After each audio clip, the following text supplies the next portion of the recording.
النية. عارف ايه اللي يغير معنى اي عمل؟ النية. النبي عليه الصلاة والسلام قال: انما الاعمال بالنيات وانما لكل امرئ ما نوى.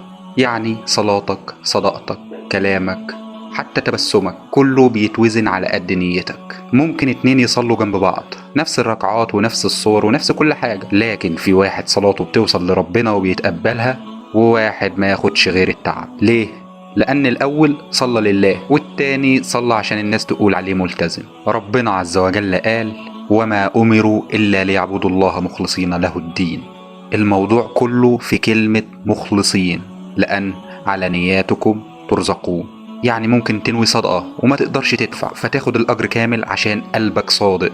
تنوي تصلي قيام الليل والنوم وعينيك تغلبك فتلاقي الأجر مكتوب، لأنك نويت بصدق. النية مش كلام بتقوله، النية قلب بيتوجه.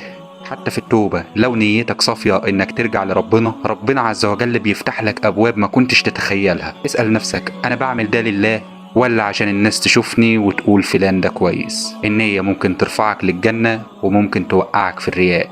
ممكن تخلي عمل صغير اعظم من جبل، وممكن تخلي جبل من الاعمال ينهار. صحح نيتك عشان تاخد الاجر مرتين: اجر العمل واجر الصدق مع ربنا.